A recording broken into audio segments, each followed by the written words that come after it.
I'm Chance. And I'm Sarah Catherine. And this is Conservation Connection, presented by Last Chance Endeavors. We are a husband and wife team running a wildlife education nonprofit. It's focused on connecting students to their environment. Each week, here on Conservation Connection, we do just that, introducing you to the groundbreaking science and conservation work that's happening every day across the globe. We talk to professionals in the world of conservation science and wildlife management, and we ask them about their career, their current projects, their wild and crazy stories from the field, and everything in between.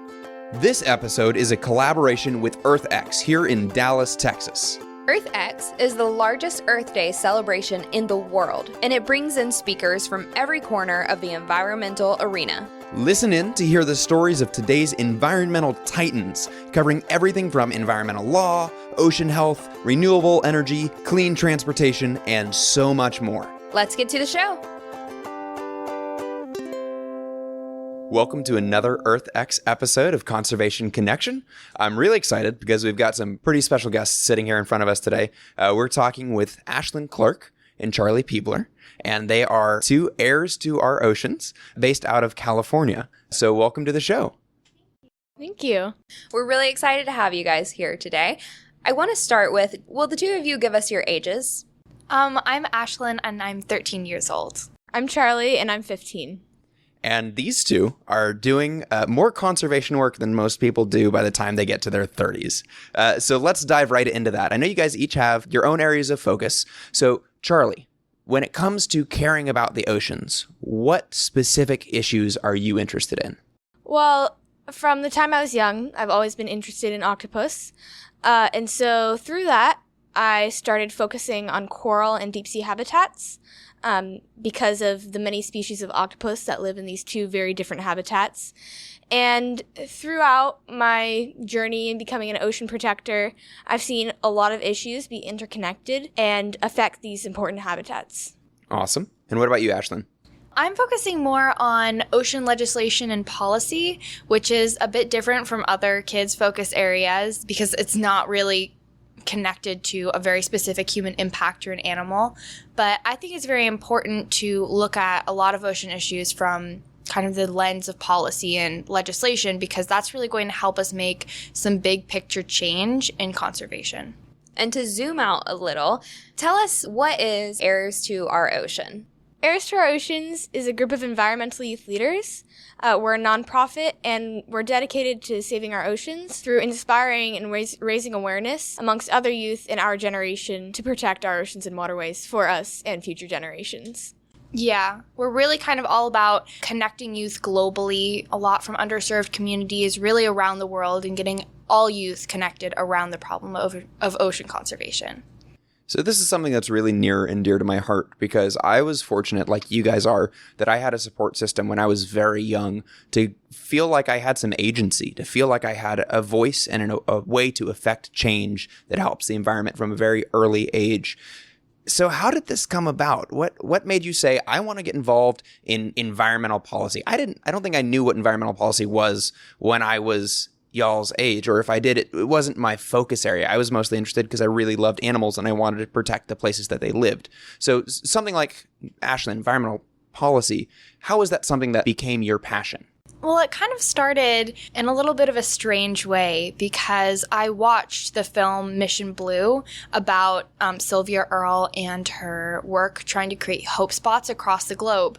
And I mean, I'm still interested in hope spots and marine protected areas, which is a part of ocean legislation.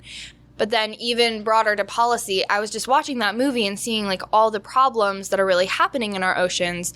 And I was so confused as to like which one I could possibly choose because they were all interconnected and they were all so important. And I thought the best way to really cover all of those problems was through ocean policy. And yeah, it kind of takes the most broad approach. Definitely agree with that. And what about you, Charley? So the organization started when my sister took an interest in sea otters, and she really wanted to learn a year of oceans. And because I'm an independent learner, my mom decided that we were going to make a movie about our oceans. And really, my sister's passion reminded me of my passion for octopus, and Dakota, my sister, and I got together a bunch of our friends and people that our friends knew, and we came together as the first Heirs to Our Oceans chapter. And from the movie, it rolled into the movement. And while we are still making the film, the main focus is the movement nowadays. That's awesome. So, Charley, at such a young age, how were you like, I want to develop this and I want to get other people involved. I want to make this a whole movement and go through the process that it takes to get there. So, how did you decide to make this a nonprofit? So, my mom has a background as a lawyer in law. Obviously, she's a lawyer. And we decided to change the movie into a movement because originally the movie was supposed to inspire a movement, but we realized it was more important to get kids inspired now and have that be the journey as opposed to have the journey be after the movie. Because there's so many movies out there about our oceans and the issues that they're facing, whereas there's not as many movies out there about a global upswell of kids rising up to face these crises. Absolutely right. I love that. Absolutely. And the other thing is that it's very time sensitive. Now is the time to act. And no one knows that better than the younger generations that are seeing it and seeing what it, descriptions of what it used to be like and seeing that is not what I have been given. That's not the hand that I have been dealt with my generation. And I really commend you guys on not waiting around for some adult to say, oh yeah, you guys should do this, but for you guys just taking ownership over it. Because the truth is that the younger you are, the more time you have left on this planet, the longer you have to deal with the consequences of environmental change. And so I think you guys are an excellent example of people taking ownership over their own futures from the very beginning.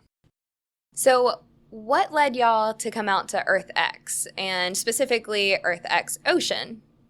Well, we have an Heirs to Our Oceans chapter in Kentucky, and we were invited by David Helvarg, who's the founder of the Blue Frontier organization and who we've worked with a lot at the March for the Ocean and in lobbying in Washington, D.C. He invited us to come speak here after he saw what one of the heirs from Kentucky had written about their work with waterway cleanups and all the work that they're doing with e-waste in Kentucky. So we just talked about Kentucky a little bit. How broad is Heirs to Our Ocean? How far are you spread? Heirs to Our Oceans has several chapters. We have 3 chapters in California, one in Orange County, the Founding Heirs chapter in the San Francisco Bay Area, and a chapter in Pescadero, which is a small town on the coast of California, just underneath Half Moon Bay. And our next expansion was to Palau, which is in Micronesia. And from Palau, we have 3 or 4 chapters, I guess, in that country. It's more of a small community, though. And we have a chapter in Guam and several independent heirs spread throughout Micronesia and New Zealand. So it's really a global movement. Yeah. I'm going to say that one more time. Wow. That's fantastic that it started with basically a group of friends who got together and said, we want to take action to help protect our oceans. So how did this grow from your group of friends wanting to take action to protect the ocean to an international movement in Palau, in Micronesia, in New Zealand, all over the place? What was that process of growing it like? I think it really started when, like Charley was saying, we realized that we didn't just want to make a movie about the ocean. So many people have already done that. We started realizing that it was a bigger problem, that we needed to get more than just us involved. And I think our executive director, April, and Charley's mom, had some connections in Palau, so that seemed like the first place to go. And we thought it was still going to be pretty small, the organization. But after we went there and we started meeting all these people that really wanted to get inspired and empowered to protect our oceans, we realized that we needed to do that. We needed to give so many more youth the opportunity to protect their oceans, especially youth that already hadn't had that opportunity. Fantastic. Do y'all have a 10-year vision for what this movement will turn into? Or what you want it to turn into? So every year we host a camp, the Summit for Empowerment, Action, and Leadership. And out of that camp almost always comes a new chapter or group or independent heir who wants to continue the movement.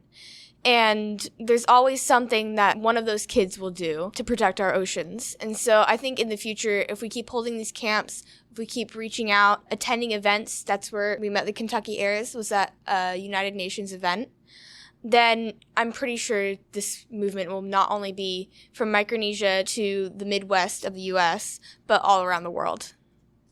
Absolutely. So I'm 26. Am I too old to be an heir to the ocean? Well, our ages do go from about 9 to 17. Of course, we can make some exceptions if you're younger or slightly older. But we are actually running into this problem. Some of the heirs are like graduating high school, going into college, and balancing those two things is really hard. So we're kind of experimenting right now, seeing exactly what's going to happen. But we definitely do want to keep older heirs around to be not just chaperones, but mentors to younger heirs to help them grow in the organization and help them become empowered young leaders. I love it. And especially, I will say, as someone that did a lot of conservation work when I was younger in elementary, middle, and high school, and now as somebody who has entered into the job market, I wish that I had had somebody who had gone through this transition recently to help me figure out how I could take what I did when I was younger and leverage it into a career. And I think the idea of not just aging out the older, which is funny because older means 19 in this case, the older heirs, but keeping them around to be mentors, I think that's a great idea so that you can take this movement that started with you guys and have it continue to grow, not just geographically, but also grow across time and age. I think that's fantastic. Mm-hmm. So if we had any listeners who wanted to get involved, where could they go to find out more information from you guys? Heirstoorouroceans.org. Of course, with the www dot at the front. That's our website, but it's going through some updates. So you can contact us there. We have a Facebook and an Instagram, also at Heirs to Our Oceans. And that's heirs as in inheriting and not Heirs the like heir. the heir. Yeah. So if you guys, if you're listening and you want to figure out a little bit more about this organization, you want to learn more, scroll down, check out the show notes because we're going to put those links so that you guys can just click right on it from this episode. And besides joining your organization, what's some advice that y'all have for what anyone can do in their day-to-day life to help to protect our oceans and make a difference? It boils down to, I think, 3 main things. First and easiest to do is change your lifestyle, and that includes getting rid of single-use plastics, driving less, wearing sweaters instead of turning the heat on. And then second would be to support your local youth, support them in their passions and where they want to go with the environment and, I guess, their careers. And third would be talk to your congresspeople, decision makers, your policy makers, because in the end, if there's enough demand, then there's something that's going to happen. Mm-hmm. I absolutely agree. One last question for you guys. You do a lot of public education, right? You're trying to get people to care about the oceans.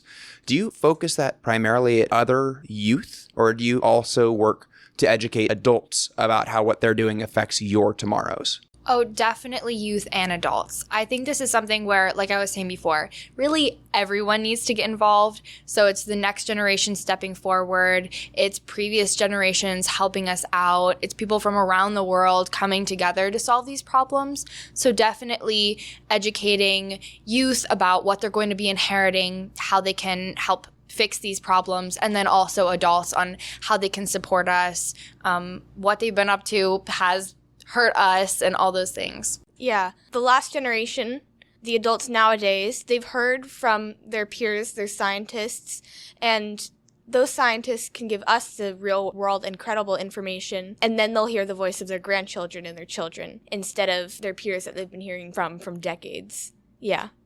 You guys are doing awesome work. Thank you so much for sitting down with us and being on the show today. We really, really appreciate your time. Thank you for having us.